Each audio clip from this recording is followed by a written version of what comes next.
right. Hi, my name is Neil Druckmann. I am executive producer, writer, director on The Last of Us, both on the video game and the show. And I'm pleased to introduce Ksenia Sereda, who is the director of photography for much of the season, but tonight we're going to specifically talk about episode 206, The Price.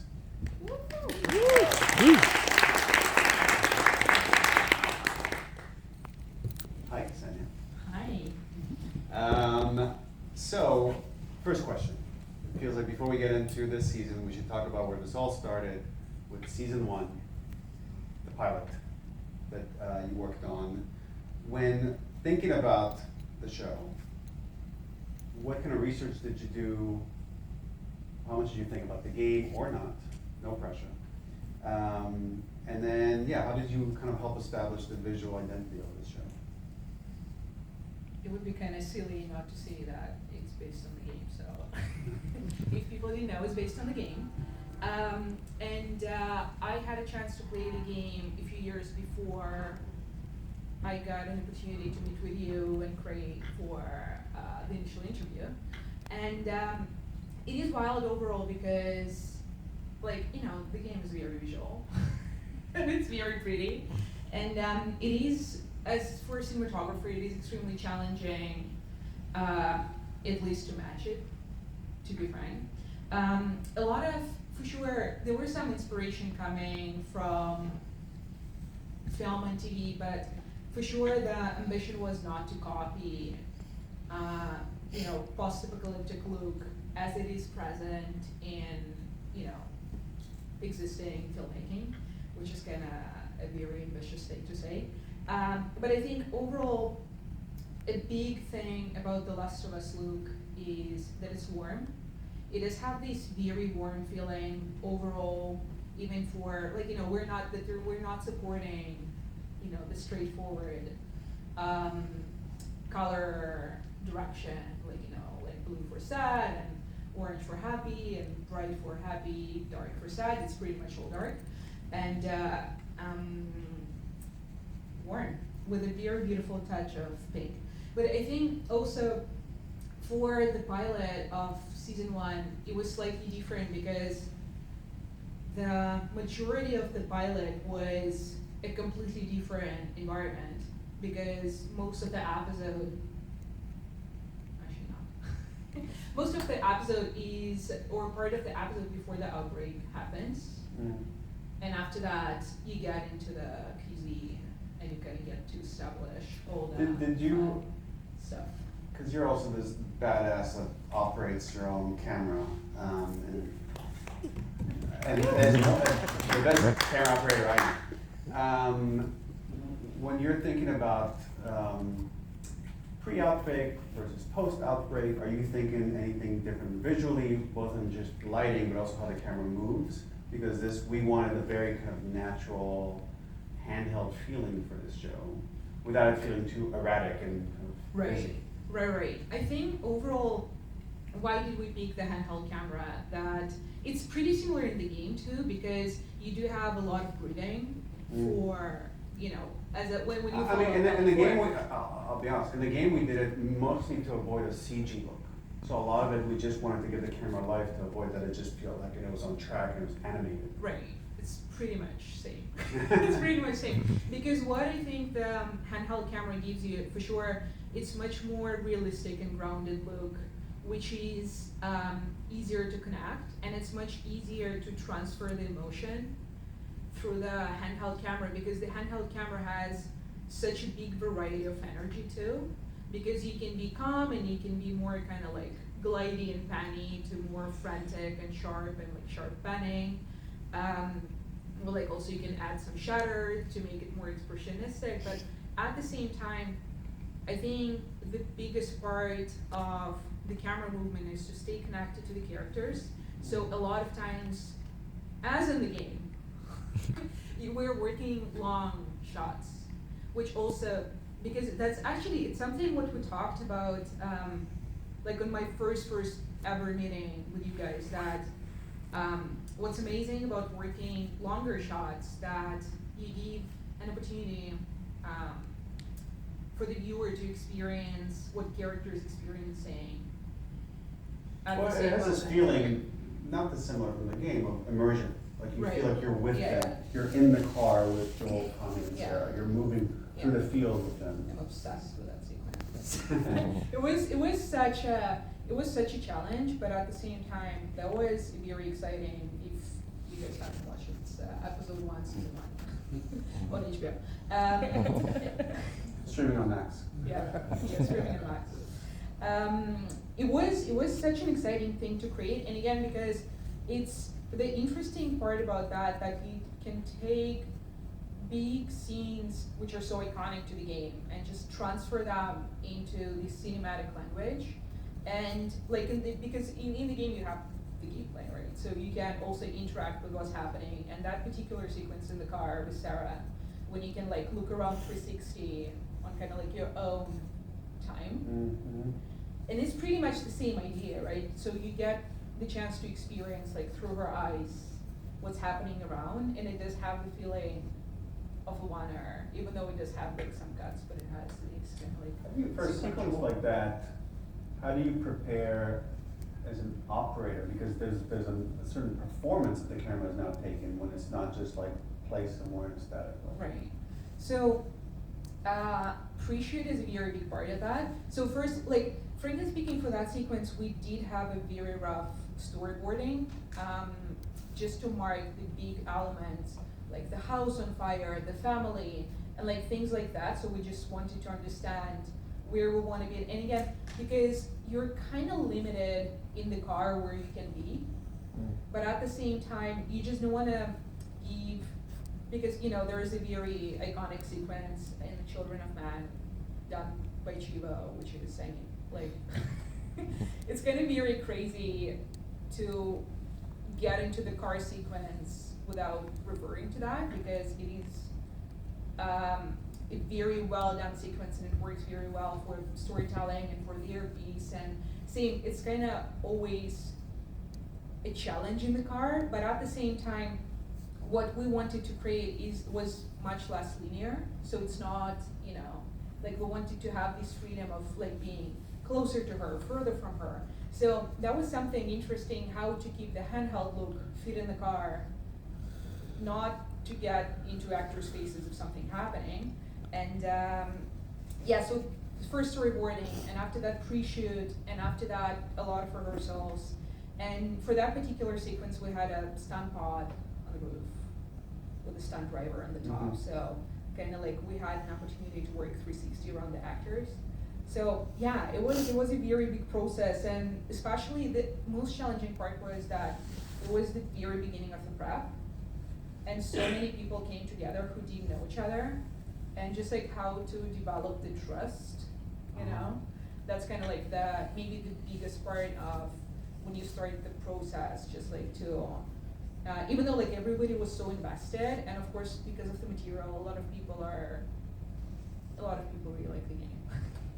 And everybody wanted to make it so well, but yeah, it was a very interesting experience to start with such a big sequence, such a big show, for sure. And it definitely established just the look, the feeling, the tone for the rest of the series. So let's now jump ahead several years. You got season 1 under your belt, now we're going into season 2. You know, we don't talk a lot of technical stuff when we work. We talk a lot about story stuff, what are the emotions we want after. So I'm curious from a technical standpoint, you know, I know you've used the ARRI Alexa 35, you worked to get us these custom Cook lenses. When you're thinking about that stuff, how much are you thinking about these tools that you're using, and how much are you considering what's out there? And how do you decide on what to pick for the show? You know, even though the show has a handheld look, we're using so many small things to replicate the handheld look, including the mimic. Like, so a lot of days we would have camera on the crane, and we can give the head, like on the head we can give this handheld look, just by operating, relieving the breathing from the mimic, transfer that to the head. We don't use that very often on this season, but like we do have Steadicam, which gives the handheld look to, which is ZG, I want to say, yes.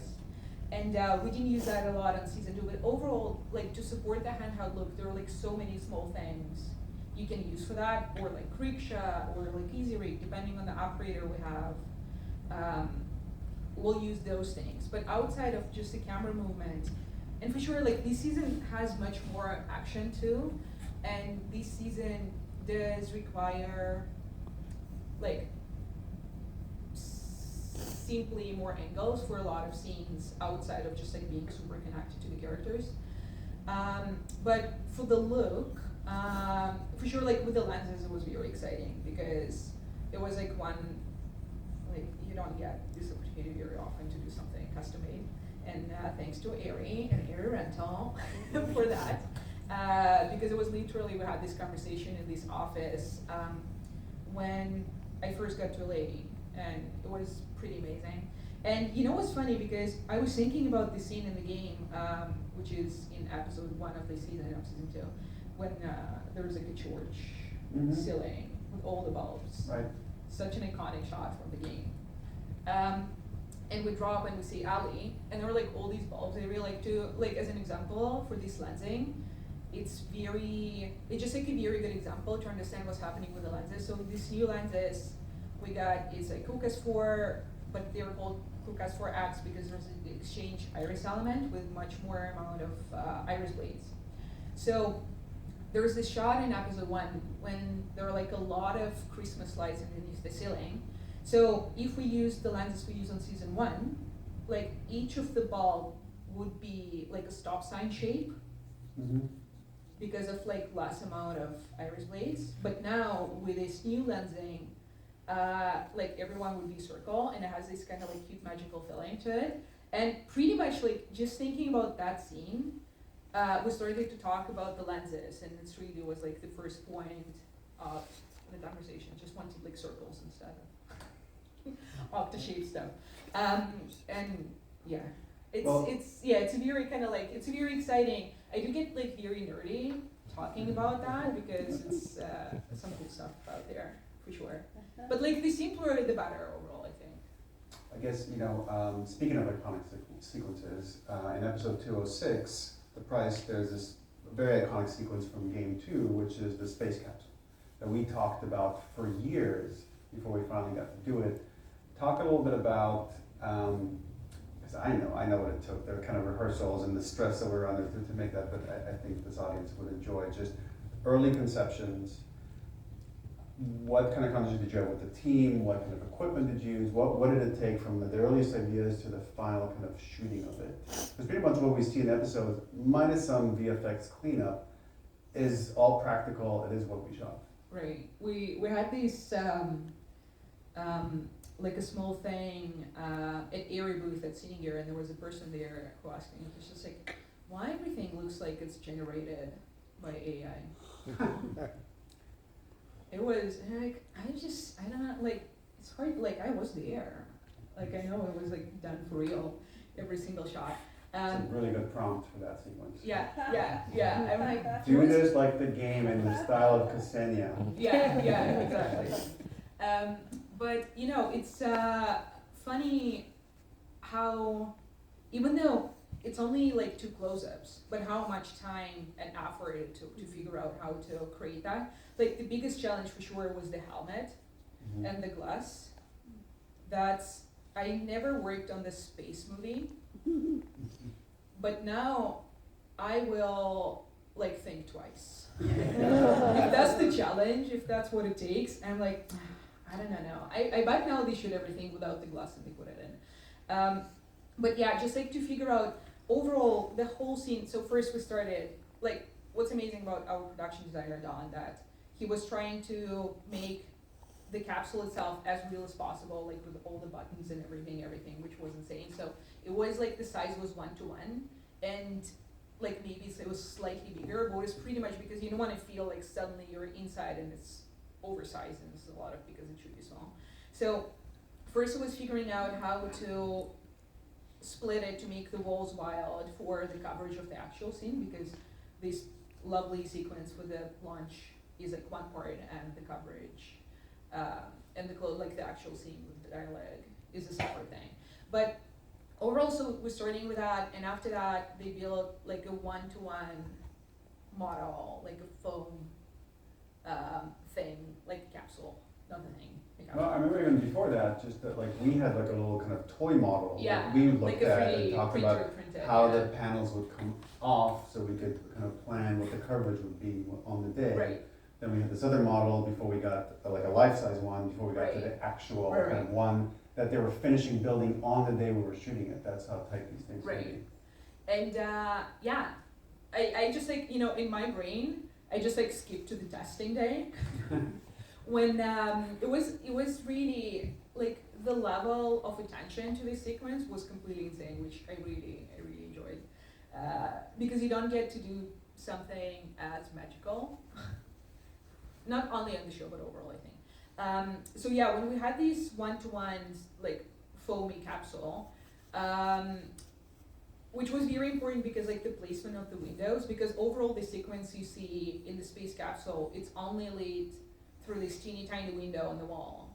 Because of the helmet reflection, you need to keep all the space capsule closed with like all the walls in, with like the blackout on top. So for the top shot, which is pretty much the shot in the game, the full capsule is assembled, and also like it has the blackout top for the camera on the crane to be, because another big complication that we wanted the shaking to replicate the launch itself, and also like it has a very beautiful pattern of, you know, this kind of steel vibe, and after that it gets pretty aggressive and expressionistic, and after that it gets very steel again when she gets to the space.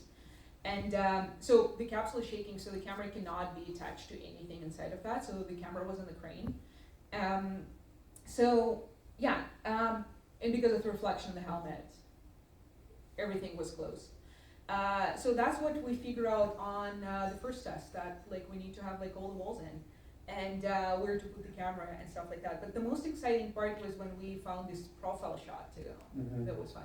So another big thing that in the game, it was already so beautiful, and just like to get to the level of how it was there was a pretty big challenge, like with timing and with how you can differentiate the brightness and the flames and the color and all of those things, which were pretty exciting just to find the right balance.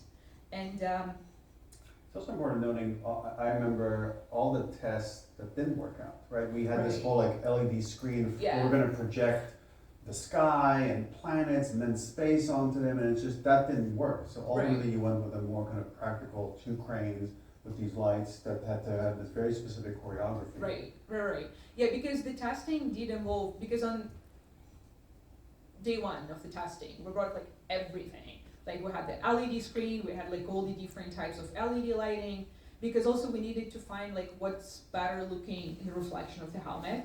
So we ended up using Sky Panel 360 with we cut out like a circle in it, so it will look kind of less aggressive square in the reflection. And it actually worked out nicely.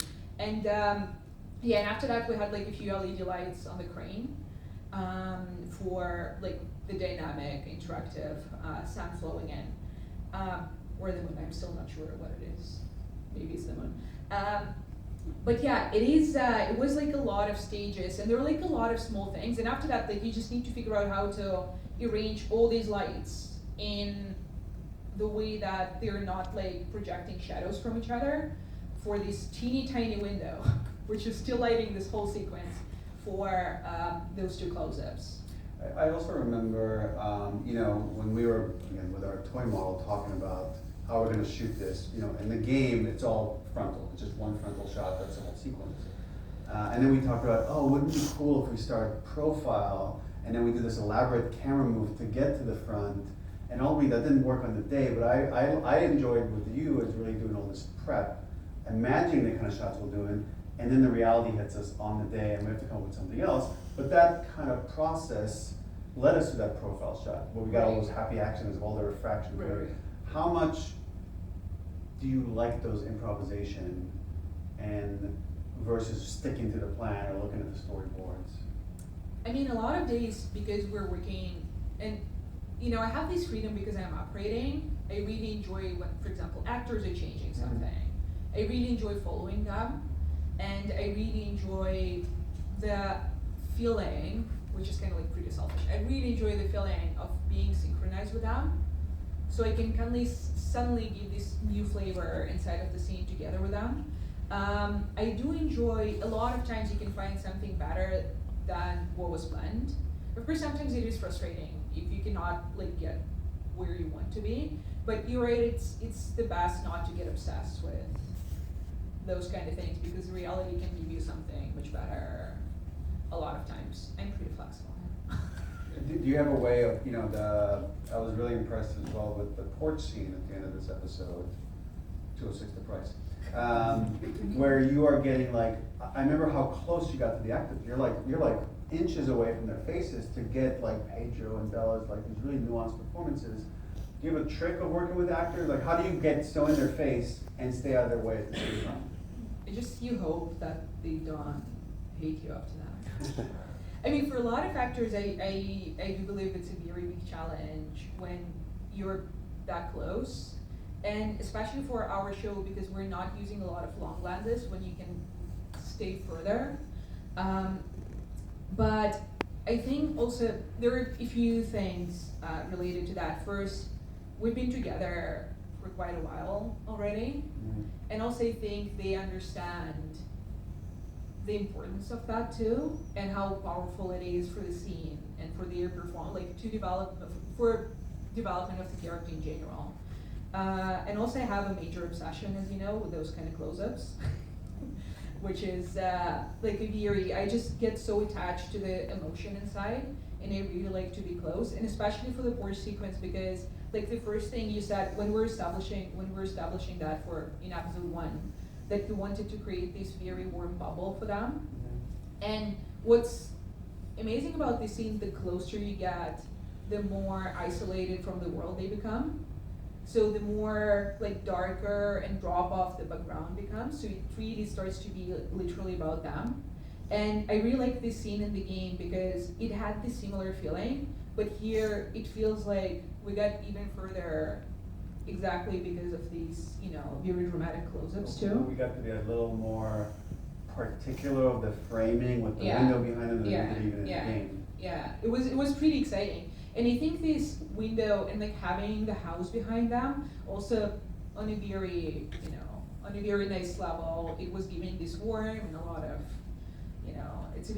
it just was so extremely touching, and for the performance and for the visual, even though it's like a very simple, framing and composition, but altogether it was really, really strong.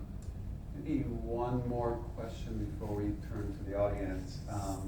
Obviously, you're the head of this aesthetic for the show in many ways, but there's a whole team that works with you. When you're putting a team together, what are you looking for? What kind of support do you feel like you need to best do your job?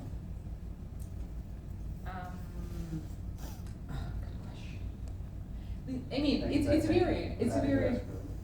Yeah, it's true. The truth is, I think, especially when you work on the show like this, which is very long, for me, when I start the prep, and for you it's even longer, I'm not complaining. I'm complaining here. But like for me, when I start the prep, until the moment I wrap the principal photography, it would be like a year and a bit. Just like from 7 episodes would be this year, for example. It's a full year of work. And it's a full year of working with people you see every day, 12 plus hours a day. So for sure you're looking for people who can match your crazy. And for people who can be your family, for sure. Because for me, the biggest thing is for everybody to feel safe and happy on my crew when we come together every day. So for me, that's the biggest part, when you drive in the morning and you're like, oh my God, I'll just see James right now. It will be exciting. And like, oh my God, like Spike will have a joke. So things which make your day easier, and just like getting through that together, and the trauma bonding you're getting all the time, it's for sure amazing. So you're really always looking for the family, I think. Cool. You all have any questions for us? Or mostly for Ksenia, but mine's or anything.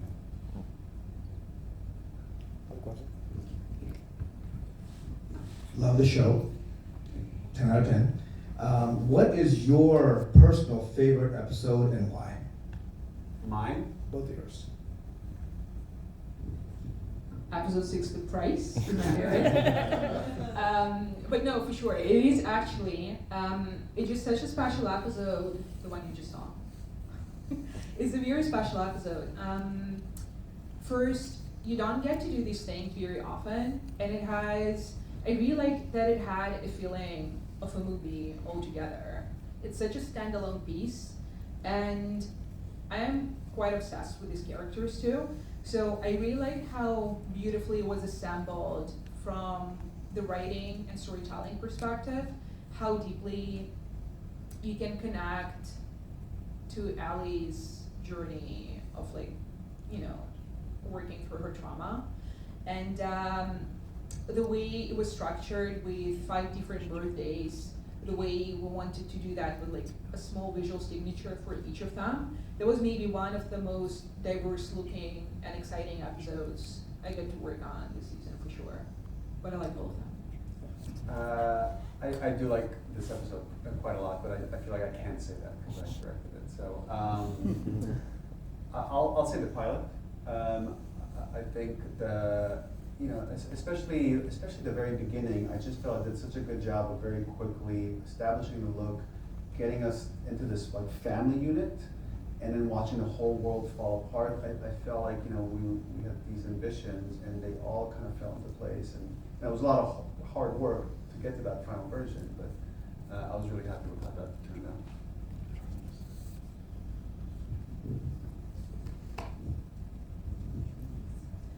Neil, I wanted to ask, what did you see in Ksenia's work that provoked the kind of trust you need to hand over your pilot to a DP?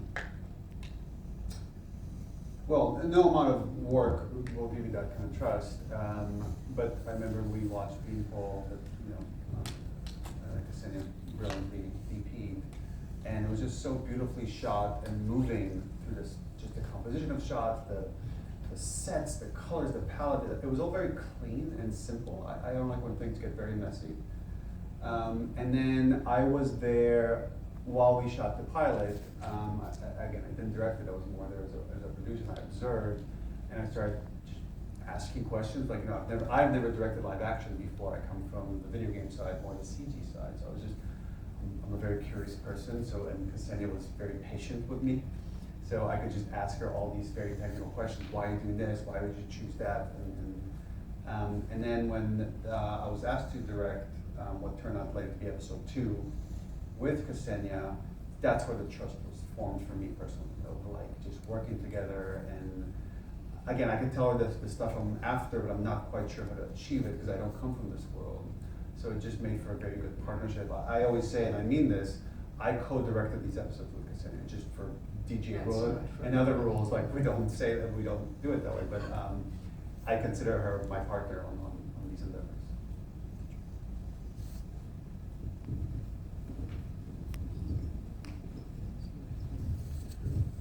Hi, I was wondering, this episode, the whole show, but this episode in particular, feels like there's so many moments that are heartfelt, very emotional, both sad and very happy at the same time. Happy is almost harder to do, but can you talk a little bit about the process, both storytelling-wise or directing-wise, and in visual storytelling as well? How do you ride that line where it doesn't become something that's cheesy, maybe, because I feel like it really rides the line perfectly. It gives you everything you want without going too far. I'll speak for a little bit and then feel free to add. For me, obviously, it has to start with the story. You have to have a strong script that you could follow. Some of our earliest conversations of how to achieve it, the aesthetic, is one, I think the most important part is to get clean storytelling. So we talked a lot about, we have these almost mini stories that are all interconnected. Each birthday is its own story, and then how do we give each story a visual identity? So for example, in those conversations, this wasn't in the script, when we get to the sequence where like Joel comes and finds Ellie with Kat in the bedroom, we decided that, I asked Sam, can we have rain? And she's like, yes, and she got all excited, like, how we're gonna achieve this, because we just, again, wanted that sequence to stand out from all the other ones. So more than anything, I think that was important, is to give that separation, because I think the clean storytelling allows you to get into those emotions.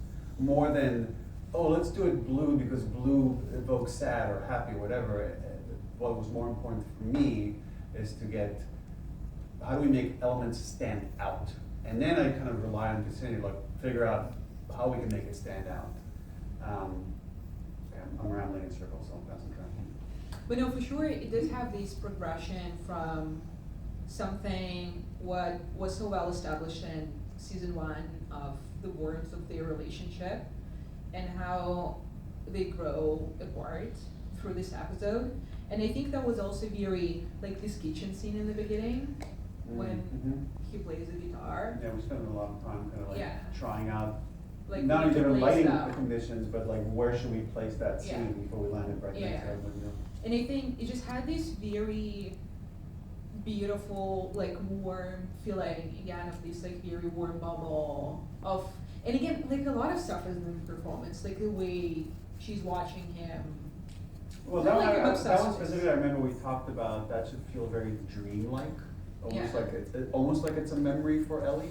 It's okay for it to feel a little hyper real. It doesn't have to be so. I think it looks very grounded, but that we like, how far can we push that? Right. I think, right, because the whole episode has this feeling of the memory overall. Yeah. And it does like a lot of things, like, you know, the horse from the bog, and these like small elements, which kind of, they're on the edge of falling into this magical realism thing. And another one I remember that we had a lot of conversations around when they bring Eugene's body back, and we're inside Jackson, and there's the scene with Catherine O'Hara where she slaps Pedro. We talked a lot about, you know, because, you know, if we were to shoot it with natural light, it was the very harsh sun that would have made him look just overly dramatic, and I think that would have like taken away from the scene. And you had the idea of like, what if we do it like soft sunset with this pink light, and that's all like artificial lighting that Ksenia created in that scene, and it just looks Yeah, it was, very natural and very gives it this stressful. very kind of beautiful feeling. Yeah, it was Yes. like 12 hours of blue hours. But it was, it was amazing the way it kind of like rolled into this. It really kind of made sense for these, even though again, it's not like pushing like sadness in a visual look, but this like small magical touch of this pink Mm-hmm. for sure was giving a very special feeling to that. But also I have like pink is my favorite color, so like all the time I can find the moment to sell on pink, I'll do that. We have time for one more. Well, you wanna go? Oh, you have one? Hi. Because the game is so beloved, how do you decide when to break away from the game or to really stick to what has already been done, both visually and through the story? I think that's the hardest question at the end. A lot of conversations go to both of those things, because there's certain things that can easily translate, and then there's certain aspects that just work better in the interactive medium that wouldn't translate as well. And then, you know, visually, there's just certain things that we're all immediately in agreement that it's like, oh, that's very strong in the game. There's no reason to change it. It works so well. We kind of joke that we have the most expensive previs ever made. And then other times, I even though it might not seem like it, but my approach is like, I'm not trying to recreate the game. The game is there. The game will always be there. So if there's ideas that are going to feel stronger or just lend themselves more powerfully to this medium, we should, at the very least, explore them, if not fully lean into them. That's my personal philosophy. I have nothing to do with that, luckily for me. But that's not true, right? Because you look at these sequences and you're sometimes Yeah. thinking, I want to capture this, but you're not, nothing in the show is one-to-one. Right, Sometimes right, it exactly. feels like it's one-to-one, but nothing Yeah. really, even that shot you described where like the camera descends and we find Ellie, Yeah. it has a very, it's Yeah, quite it's different. different. It is It different. has a similar feeling, but Yeah. visually it's quite different. Yeah, that's true because we do try to preserve things which are iconic and beloved, but as you were mentioning, it does have like the cinematic tools and like having actual like materials and textures always a lot of times would give you like some different feeling to the frame, and like the lensing too with like changing the perspective and working with the depth of field and like shifting the focus. Also like gives you very different flavor to a lot of things. So even with that like very simple drop, we've like tried so many different things of like where we're focusing, like so many questions you're asking in the moment. And same with that space capsule thing.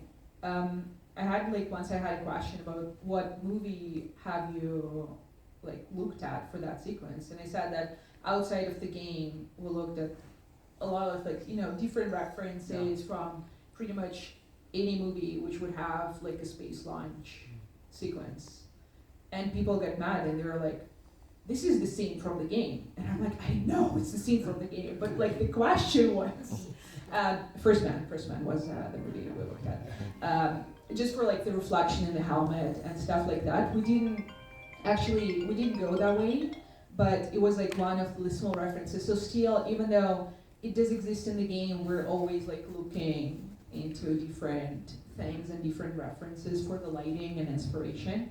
So yeah. I think I'm getting the signal that we're out of time. Ksenia, I want to thank you not only for your time tonight, Thank but you. I loved so much working with you. I would do it again in a heartbeat. Thank you. Thank you.